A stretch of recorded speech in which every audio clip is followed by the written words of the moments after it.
नमस्कार, मैं हूं आशुतोष और आप देख रहे हैं सत्यहिंदी.com। सत्यहिंदी.com के खास कार्यक्रम आशुतोष की बात में आपका स्वागत है। रविवार का दिन है। अमूमन रविवार के दिन आशुतोष की बात का कार्यक्रम नहीं होता है, लेकिन आज विशेष दिन है। विशेष दिन इसलिए क्योंकि उत्तर प्रदेश के 5वें चरण के लिए मतदान हुआ है और जो आखिरी जानकारी हमारे पास तक आई है उसके मुताबिक हम ये कह सकते हैं कि उत्तर प्रदेश में 5 बजे तक के आंकड़ों के हिसाब से तकरीबन 55% तक मतदान हुआ है, जो अपेक्षाकृत कम माना जा सकता है। लेकिन जो चुनाव आयोग के पास अंतिम आंकड़े आएंगे उसमें इसमें बढ़ोतरी की पूरी गुंजाइश रहती है, पूरी की पूरी संभावना रहती है। लेकिन जिस तरीके से पश्चिम बंगाल में वोटिंग हो रही है, हुई जहां 80% से ज्यादा वोटिंग हुई, कम से कम उस तरीके की वोटिंग उत्तर प्रदेश में नहीं दिखाई पड़ रही है।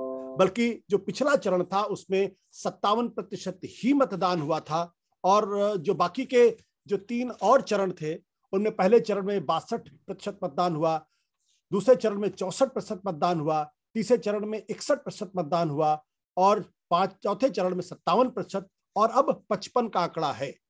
हालांकि मैं फिर दोहरा दूं एक बात को कि 55 का आंकड़ा बढ़ भी सकता है और बढ़ेगा निश्चित तौर पर, इसलिए हम इसको टेंटेटिव डेटा लेकर चल रहे हैं। ये जो इलाका है, इस इलाके में 12 जिलों की 61 सीटों पर मतदान हुए हैं। 13 सीटें इसमें आरक्षित हैं।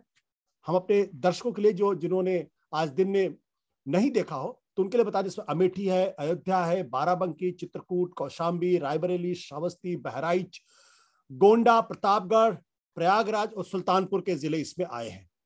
ये वो इलाका है जहां 2017 में भारतीय जनता पार्टी ने स्वीप किया था अपने सहयोगी दल अपना दल के साथ साथ।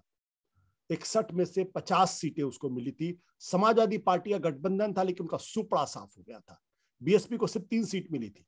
तो ऐसे में इस क्षेत्र में क्या कुछ मतदान हुआ, क्या कुछ रुझान दिख रहा है और क्या 17 वाली पुनरावृत्ति होने वाली है, कुछ नया हो रहा है और पिछले चौथे और 5वें चरण के बीच में मुद्दों में कोई बदलाव आया है या नहीं बदलाव आया है और आगे की राजनीति क्या कहती, इसी पर करेंगे बातचीत। हमारे साथ मशहूर चुनाव विश्लेषक और इस वक्त अंबेडकर यूनिवर्सिटी में प्रोफेसर अभय कुमार दुबे जी हमारे साथ मौजूद हैं। बिल्कुल जाना पहचाना चेहरा है, आप उनको सत्य हिंदी में बहुत रेगुलरली देखते हैं।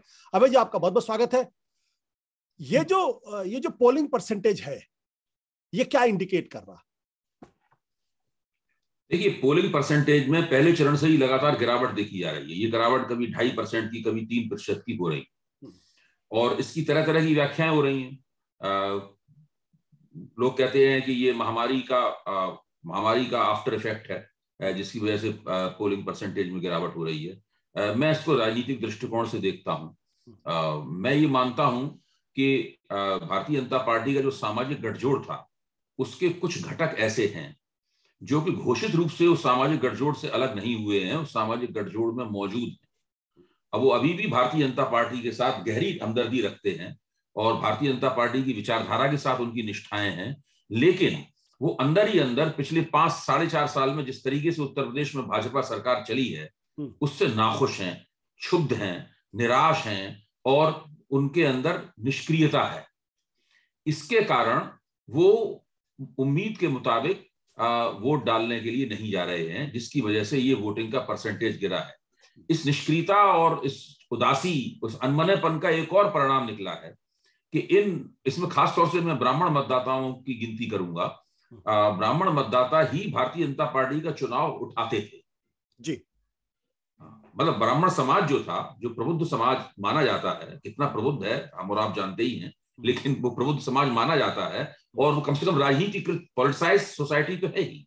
तो इसलिए वही इस झंडा बरदारी, जिसको कहते हैं ना, पार्टी की झंडा बरदारी, विचारधारा की झंडा बरदारी, वो लोग जम के करते थे। उसकी वजह से चुनाव में एक उछाल आता था।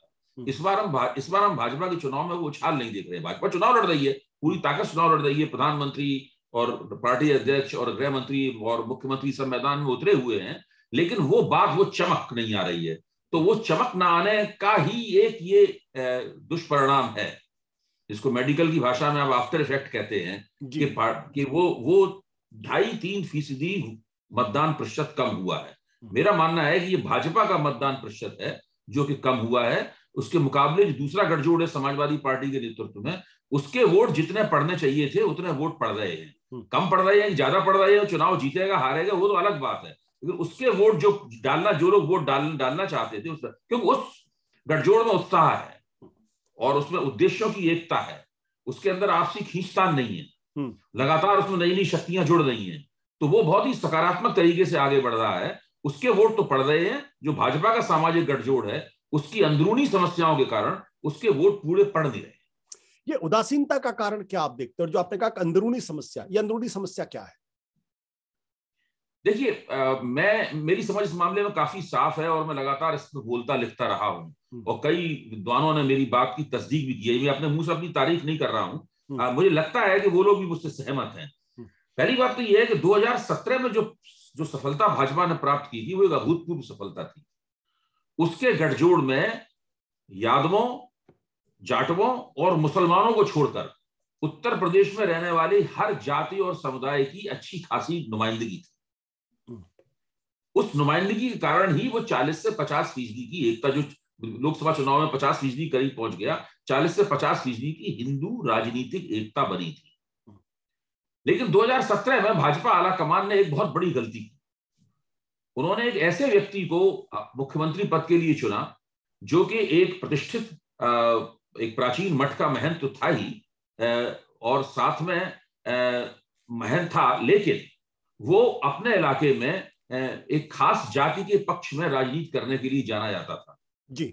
और उससे ज्यादा उसके पास राजनीति का, जिसे कहते हैं राजनीतिक मानस, उसके राजनीतिक मानस की संकीर्णता ये थी कि उससे बाहर निकलना उसके लिए मुश्किल था।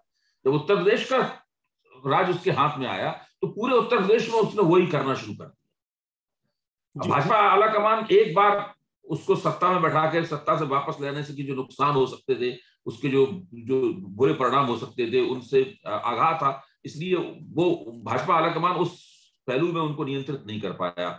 उसका नतीजा ये हुआ कि उत्तर प्रदेश में जो राजपूतवाद चला आदित्यनाथ जी के नेतृत्व में, उसकी वजह से ये दूसरी प्रभुत्वशाली जातियां थी जो भाजपा की राजपूतों से भी ज्यादा पुरानी और निष्ठावान समर्थक थी। देखिए, राजपूत तो समाजवादी पार्टी के साथ भी रहे उत्तर प्रदेश में बड़े बड़े दिनों तक। वो भाजपा का जो ऊंची जातियों का गठजोड़ है उसमें राजपूत उसके बहुत प्रमुख सदस्य कभी नहीं रहे। वो भाजपा को ही वोट देते थे, लेकिन वो समाजवादी पार्टी के साथ भी थे। उन्होंने बहुजन समाज पार्टी को भी समर्थन किया है राजपूतों ने, लेकिन ब्राह्मणों ने निर्विवाद रूप से भाजपा को समर्थन किया। भूमिहार हमेशा भारतीय जनता पार्टी के साथ रहे। तो इन दो प्रभुत्वशाली जातियों को लगा कि हमारे पैर पर यह पैर रख दिया गया है।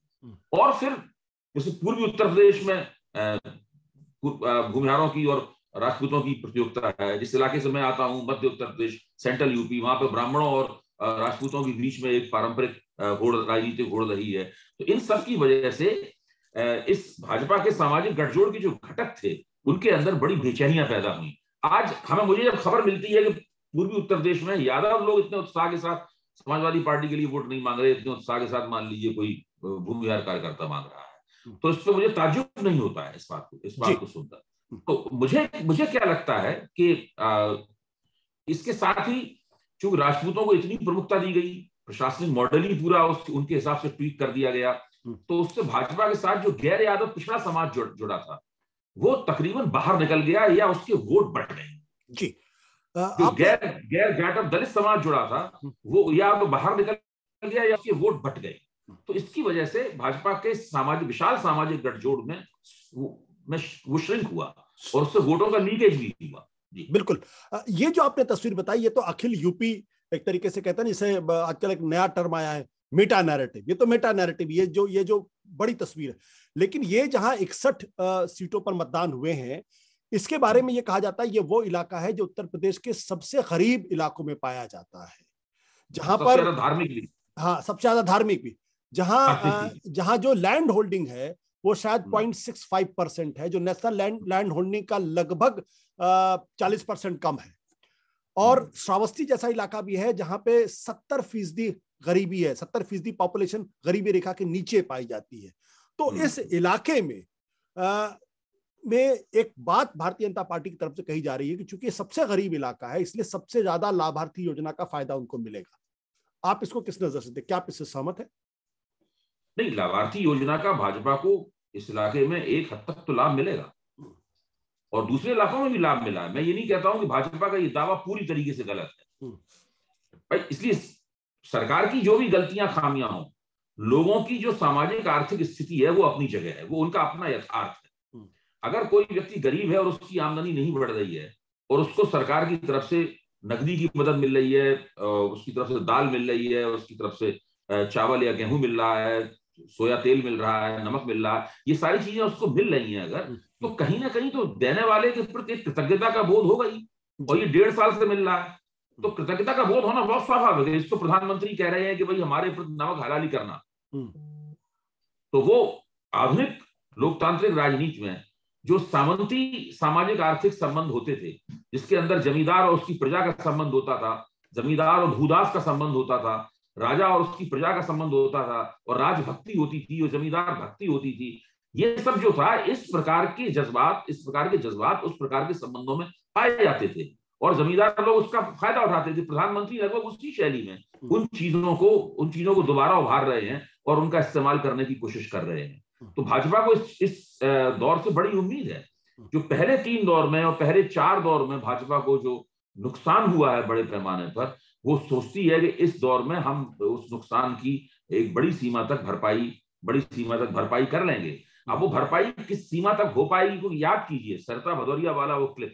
सरिता भदौरिया जो इटावा से भारतीय जनता पार्टी की उम्मीदवार हैं और मौजूदा विधायक भी हैं, वो लोधी राजपूतों, फेसबुक पे पूरा 20 मिनट का भाषण उपलब्ध है, लोधी राजपूतों के गांव में खड़े होकर भाषण दे रही हैं और साफ कह रही हैं कि तुम हमारा आटा खा गए, तुम हमारा तेल खा गए, तुम हमारा नकदी तुमने ले ली, लेकिन जब हम वोट मांगने के लिए आते हैं तो हमारे लिए तुम्हारे मुंह से नमस्ते का शब्द नहीं निकलता है। और अगर ऐसा ही है तो तुम्हें ये सब चीजें नहीं लेनी चाहिए थी, तुम्हें मना कर देना चाहिए था कि आप तुम हमारी ये मदद नहीं लोगे।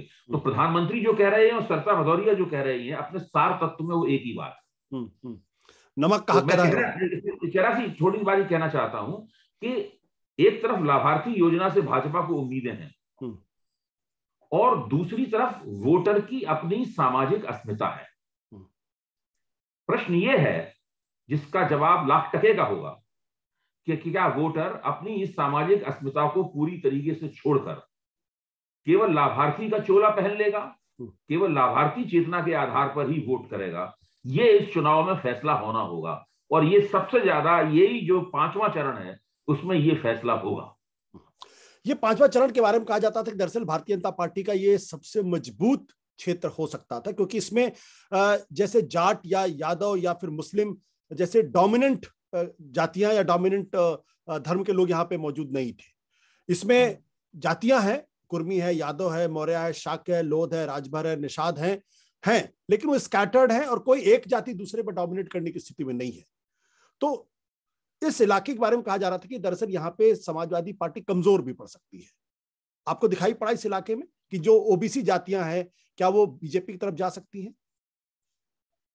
देखिए, एक बात तो साफ है कि समाजवादी पार्टी के साथ यादव बहुत मजबूती के साथ खड़े हुए हैं और शिवपाल के अलग होने से जो उनके अंदर विभाजन हुआ था वो विभाजन भी इस बार समाप्त हो गया है।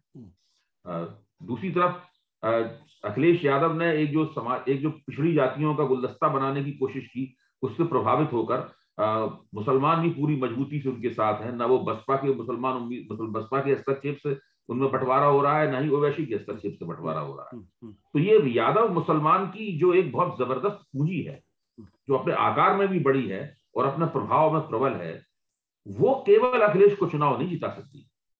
अखिलेश को अगर चुनाव जीतना है तो इसके अलावा वोट प्राप्त करने होंगे। इससे तो वो टक्कर में आ गए, चर्चा में आ गए, टक्कर में आ गए, भाजपा को चुनौती दे दी।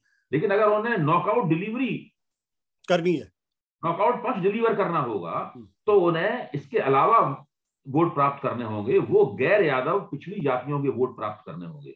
तो इस लिहाज से ये क्षेत्र अखिलेश यादव की चुनावी रणनीति की परीक्षा भी है जी। अगर उन्हें गैर यादव पिछड़ी जातियों के वोट नहीं प्राप्त हुए या अपेक्षा से बहुत कम वोट मिले तो उनके लिए मुश्किल होगी। लेकिन मेरी ही मान्यता ये है कि गैर यादव पिछड़ी जातियां इस बार भाजपा को उस तरीके से वोट नहीं दे रही है जिस तरह उन्होंने पिछली बार दिया था।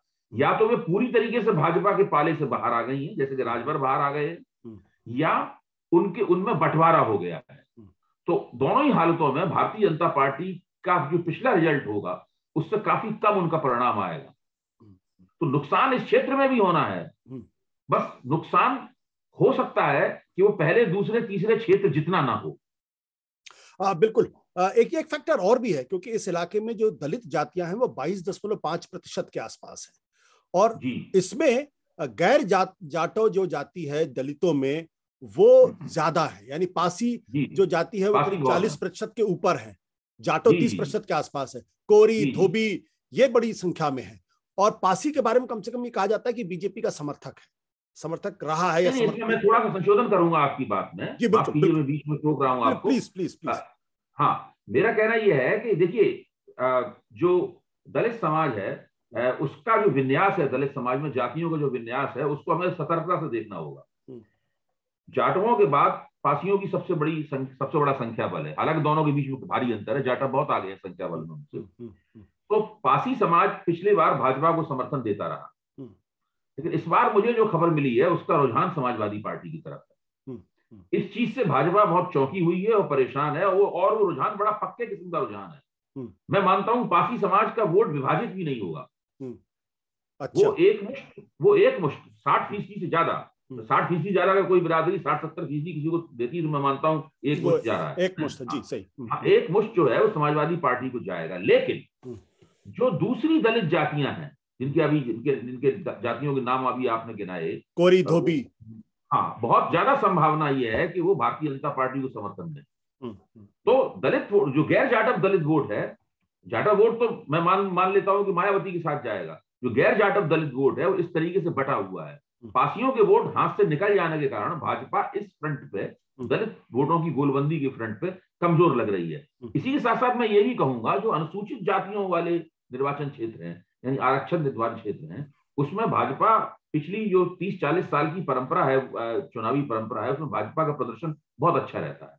उसकी वजह है कि भाजपा के दलित उम्मीदवार के पक्ष में ऊंची जातियां सब गोलबंद हो जाती हैं और बहुत मजबूती के साथ गोलबंद होती हैं, इसलिए वो आगे निकल जाता है। तो भाजपा को ये कहने में सुविधा होती है कि सबसे ज्यादा दलित एमएलए हमारे पास है, हमको ब्राह्मण बनिया पार्टी मत कहो। और इस तरह भाजपा के लोग, भाजपा की और राष्ट्रीय स्वयंसेवक संघ की तरफ से ये दलील हमेशा आती है। तो अब ये देखना यह है कि क्या इस बार फिर भारतीय जनता पार्टी जो आरक्षित निर्वाचन क्षेत्र हैं उनमें पहले की तरह ही अच्छा प्रदर्शन करती है, क्योंकि भाजपा अगर अच्छे परिणाम निकालना चाहती है तो उसे अपना वो अच्छा प्रदर्शन जारी रखना होगा। अभी जी एक दिलचस्प बात पिछले चरण में दिखाई पड़ी, वो ये कि पहली बार नरेंद्र मोदी ने ये कहा आएगा तो योगी ही, जो पहले दूसरे तीसरे चरण में कम से कम नहीं थी, चौथे चरण में भी नहीं थी, लेकिन चौथे पांचवें के बीच में ये बात नरेंद्र मोदी जी ने कही है। तो आएगा योगी ही, इसको आप किस तरीके से राजनीतिक तरीके से इसको आप देखते हो, इसकी कैसी व्याख्या करते हैं? क्या बीजेपी को यह लग रहा है कि सारा वोट योगी के नाम पे पड़ रहा है, इसलिए योगी के नाम को एम्फेसाइज किया जाए, और जब मोदी जी इस बात को कहेंगे तो वोटर को और विश्वास होगा कि नहीं इनके नाम पे वोट डालो, क्योंकि अगले मुख्यमंत्री यही होने वाले होंगे अगर जीतती बीजेपी तो? देखिए, भाजपा की चुनावी रणनीति में जो जोर है, यानी जहां जहां जिसको एम्फेसिस आप बोल रहे हैं, जो जोर है वो शुरू से बदलता रहा है।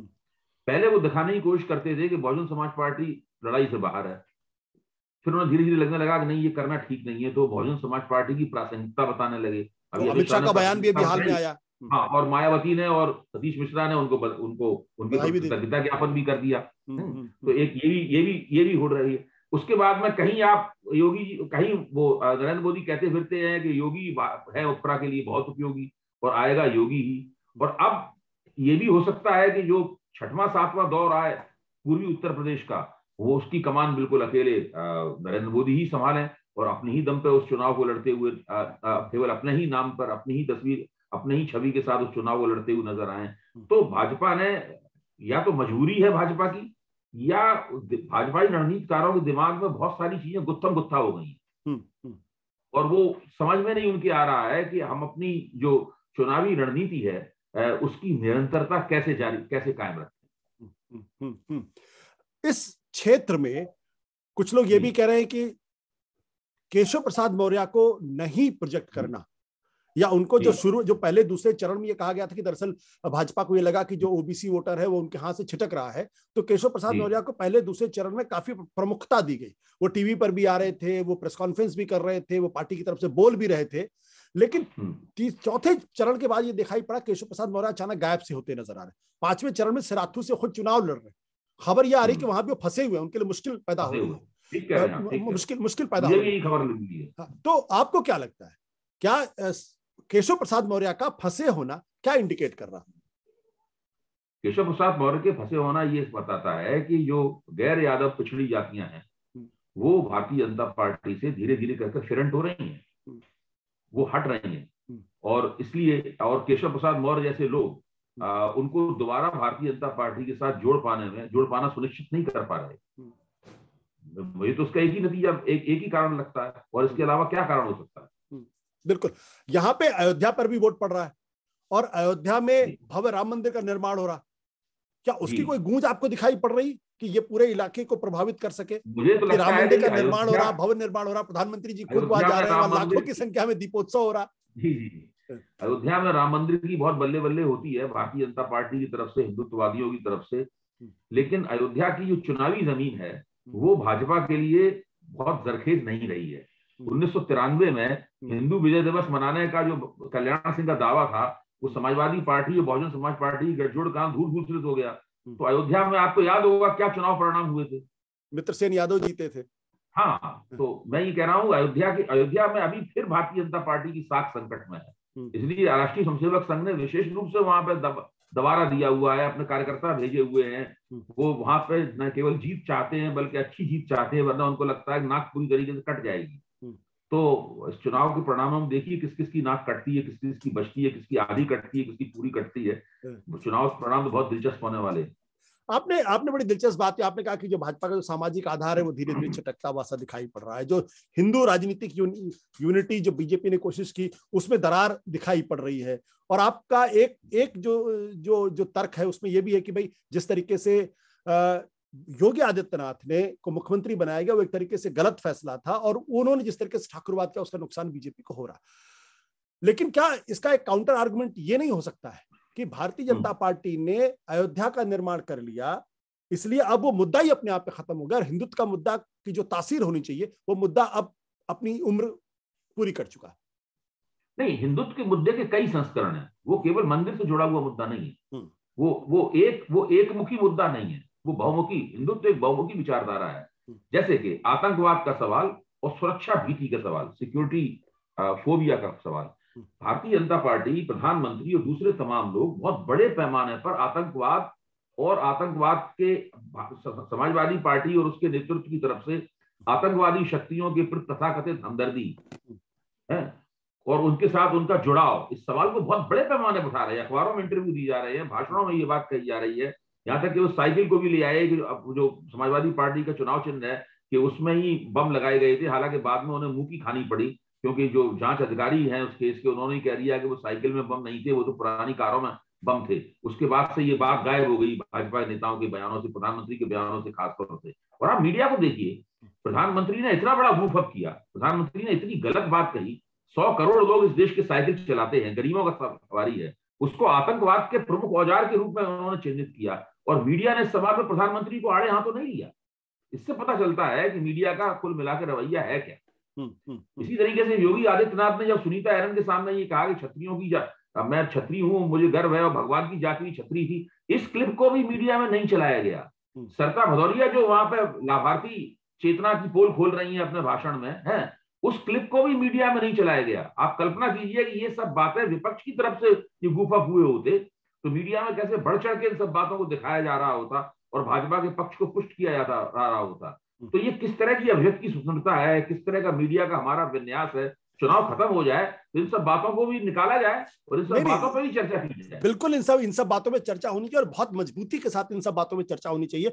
अब चूंकि 5 चरण के चुनाव हो चुके हैं, तो अगर मैं आपसे बोलूं कि अगर आप थोड़ा सा पलट के देखें कि पहले, दूसरे, तीसरे चरण और 5वें चरण, जो चुनाव के ठीक पहले की जो स्थितियां थी और अब 5 चरण के बाद की स्थितियों में कोई तुलना आप करते हैं, कुछ बदलाव उसमें आपको दिखाई पड़ता है, या जो आप सोच रहे थे बिल्कुल उसी दिशा में चीजें आगे बढ़ रही हैं कहीं कुछ? मुझे तो लगता है कि जो मैं सोच रहा था उससे कुछ ज्यादा हो रहा है। अच्छा। और मुझे अंग्रेजी में एक शब्द है सुररियल, सरियल, हाँ, अति यथार्थवाद जिसको कहते हैं, सुरियलिज्म को बदलू है। मुझे लगता है कि कुछ अति यथार्थवादी ऐसा माहौल मुझे लग रहा है। हालांकि भाजपा के जो समर्थक बुद्धिजीवी हैं जिनको निष्पक्ष पत्रकार कह के हम लोगों की बगल में बैठाया जाता है और वो अपना विश्लेषण करते हैं, तो आप उनकी अगर वीडियो क्लिप वगैरह देखें तो उनको निष्पक्ष कहा जाता है और हम लोगों को जो है वो पूर्वाग्रही कहा जाता है। हाँ ठीक है, कोई बात नहीं, तो वो निष्पक्ष पत्रकार हैं। तो अगर आप उनकी बातों को सुने तो उनके लिहाज से तो यहाँ पे योगी सरकार के पक्ष में प्रो इनकम्बेंसी की लहर चल रही है। खुद योगी ने भी अपने इंटरव्यू में कहा है कि मेरी सरकार के पक्ष में बड़ी जबरदस्त प्रो इनकम्बेंसी है। वो तो अपने आप को ममता बनर्जी के मोल्ड में पेश कर रहे हैं कि लोग, जनता ममता बनर्जी को वोट देने के लिए तड़प रही थी। इन लोगों की बात अगर सुने तो जनता इनको वोट देने के लिए तड़प रही है। यहां तक कहा गया है कि भाजपा चुनाव नहीं लड़ रही है 1977 के तर्ज पर और 1984 के तर्ज पर जनता भाजपा के पक्ष में चुनाव लड़ रही है। ये सब बातें कही जा रही हैं। तो हम लोग जो तस्वीर बना रहे हैं इसकी बिल्कुल विपरीत तस्वीर दूसरी जगह बनाई जा रही है। तो ये दो सामाजिक गठजोड़ों का ही मुकाबला नहीं है, समीक्षकों द्वारा बनाई गई दो तस्वीरों का भी मुकाबला है। आपका विश्वास तो नहीं डकता जब आप ऐसी बातें सुनते हैं? नहीं यार, हम तो यकीन पे, हम उम्मीद पे जीवित रहने वाले व्यक्ति नहीं है, हम यकीन पे जीवित रहने वाले हैं।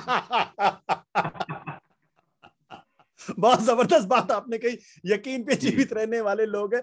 बट वाकई में मैं आपके बारे में भी यही मानता हूं। क्योंकि मैं कभी कभी जब टीवी चैनल देखता हूं, अभी थोड़ी देर पहले मैं टीवी चैनल पे था, वहां जो ऑक्सपॉप मैंने दिखा तो मुझे टिप्पणी करनी पड़ी कि अगर ये जो बातचीतें जो चल रही हैं अगर ये सच है तो भारतीय जनता पार्टी को 450 सीटें मिलनी चाहिए, उससे कम काम ही नहीं होगा। भाई प्रो इनकम्बेंसी की लहर चल रही है और पिछली बार तो प्रो इनकम्बेंसी की लहर थी नहीं, पिछली बार तो अखिलेश सरकार के खिलाफ एंटी इनकम्बेंसी थी। तो प्रो इनकम्बेंसी एंटी इनकम्बेंसी ज्यादा प्रबल होती है। प्रो इनकम्बेंसी कारण ममता बनर्जी के वोट 5% बढ़ गए। इस लिहाज से भाजपा के वोट इस बार 45% हो जाने चाहिए। आपको ऐसा लग रहा? नहीं, मैं बता रहा हूं। मैं तो देखिए, हम लोगों को समीक्षक के तौर पर दोनों पक्ष, हम जो नहीं है हमें उस वैसा बन के भी सोचना चाहिए। ऐसा ना हो कि हम सब लोग जो भाजपा के स्वाभाविक आलोचक अपने आप को मानते हैं, बैठे हुए मन में गुड़ फोड़ते रहें और मनमानी किस्म की बातें करते रहें। ये सोचना चाहिए कि आखिरकार वो इस तरह से क्यों बोल रहे हैं, वो ये तस्वीर बना रहे हैं तो उसके पीछे कारण क्या है। आखिरकार वो कौन से तथ्य हैं जो उन्हें लग रहा है कि वो बहुत शक्तिशाली हकीकतें हैं, बहुत ताकतवर हकीकतें हैं जो इस चुनाव को पूरी तरीके से इस सरकार के पक्ष में मोड़ देंगी। मेरा तो मानना यह है कि अगर योगी आदित्यनाथ दोबारा उत्तर प्रदेश के मुख्यमंत्री बनते हैं और उन्हें 250 से या उससे ऊपर सीटें मिलती, अगर 250 सीटें मिलती है, मैं मानूंगा भाजपा ने बहुत शानदार जीत हासिल की, भले ही उसकी 75 सीटें कम हो गई हो। मैं उस जीत को उतना ही शानदार मानूंगा जो 2017 के बराबर थी। अगर 250 सीटें प्राप्त होती हैं, 250 या उससे ज्यादा सीटें प्राप्त होती हैं, तो आप मान लीजिए कि पूरे देश में प्रशासन का एक बाहुबली मॉडल स्थापित हो जाएगा और दूसरे मुख्यमंत्री भी उसकी नकल करने लगेंगे। अभी तो भाजपा के मुख्यमंत्री भी इस मॉडल पर विश्वास नहीं करते। वो भी परंपरागत किस्म के ही नेता होते हैं, जो विनम्रता दिखाता है, जो अपने मुंह से ऐसी कोई बात नहीं कहता है, अपनी जाति पे गर्व होने का एक निर्लज्ज वक्तव्य देने से परहेज करता है। ये फिर वो सब लोग वैसे ही करने लगेंगे, क्योंकि जब ऐसा प्रशासन चलाकर और इस तरह की दावेदारियां करके अगर कोई व्यक्ति उत्तर प्रदेश जैसी जगह में एंटी इनकम्बेंसी का मुकाबला करके दोबारा शान के साथ चुनाव जीत सकता है, तो क्यों ना इसी का अनुपालन किया जाए। बिल्कुल बिल्कुल। अब आखिरी के 2 चरणों में आप क्या देख पा रहे हैं? देखिए, आखिरी के 2 चरणों में तो अगर अखिलेश की पार्टी ने 70 से लेकर 80 सीटें नहीं जीती तो कुछ नहीं जीता। नेक्स्ट 2 फेजेस पहले चरणों में, ये 6वें और 7वें चरण में, पहले चरणों में उन्हें जो फायदा हुआ है, मैं मानूंगा कि दरअसल वो फायदा भी उन्हें नहीं हुआ हो, वो बड़ी चढ़ी बातें हैं। सबसे ज्यादा अच्छी स्थिति में अखिलेश का गठजोड़ कहीं है तो वो पूरी उत्तर प्रदेश में। उनके जो नेता उनके साथ जुड़े हैं उन ज्यादातर का प्रभाव क्षेत्र वहीं पे है और उनका जो जातिगत विन्यास है उस इलाके का, उसमें उनके वोट काफी जगह जगह मौजूद हैं। तो मुझे लगता है कि उनको अच्छे नतीजे उन इलाकों में निकालने होंगे। यहाँ तक कि पिछली बार जो सीटें मिली थी उसमें से काफी सीटें उन इलाकों से थी। मेरा मानना है कि पूर्वी उत्तर प्रदेश में ऐसे कई जिले हैं जहां पर हो सकता है भाजपा का खाता भी न खुले। चलिए अभय जी, बहुत बहुत शुक्रिया इस बातचीत के लिए। थैंक यू सो मच और इतनी बेबाकी से अपनी बातों पर धन्यवाद। धन्यवाद सर। सत्य हिंदी का ऐप डाउनलोड करें गूगल प्ले स्टोर पर।